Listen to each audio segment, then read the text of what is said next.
আসসালামু আলাইকুম। এলিগেটরস এগ্রোতে আপনাদেরকে শুভেচ্ছা ও স্বাগত।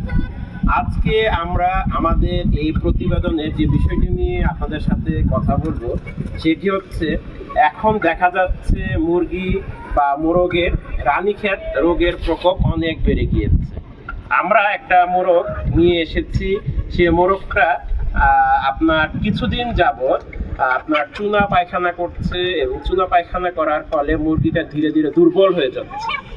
এই বিষয়গুলো এখন অনেক খামারি দেখা যাচ্ছে এবং অনেক খামারি এই বিষয়গুলো নিয়ে এখন চিন্তার ভাঁজ পড়ে গিয়েছে। সেজন্য আপনাকে খামারে যদি আপনার মোরগ অথবা মুরগি আপনার কম খাওয়া দাওয়া করে, চুনা পায়খানা করে অথবা ঝিমায়, অথবা মুরগিটা বেশি চটপটে ভাব দেখাচ্ছে না, তখন আপনি সেই মুরগি অথবা মোরগগুলোকে ফার্স্ট অফ অল আপনি আলাদা করে দিবেন।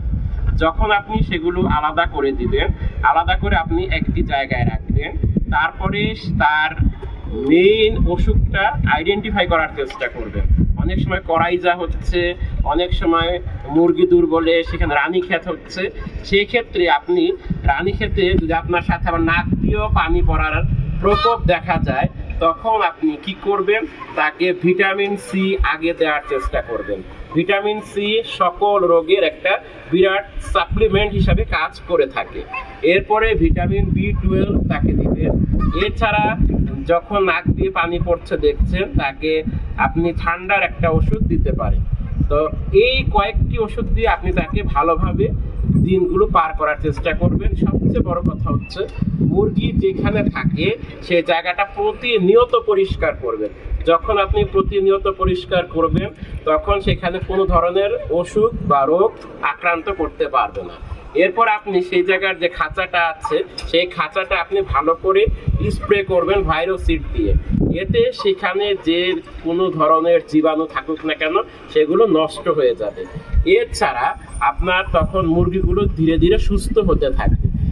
যেহেতু জানুয়ারি ফেব্রুয়ারি একটি অসুখের একটা বিরাট সময় চলতে থাকে, যেটা আমি এর আগেও বলেছি, আমি আমার মুরগিগুলোতে এই বিষয়গুলো নিয়ে সবসময় কাজ করি, সবসময় খেয়াল করি। কারণ যেহেতু এদের প্রাণ আছে, এদের অসুখ বিসুখ হবে, এ বিষয়ে কোনো সন্দেহ নেই।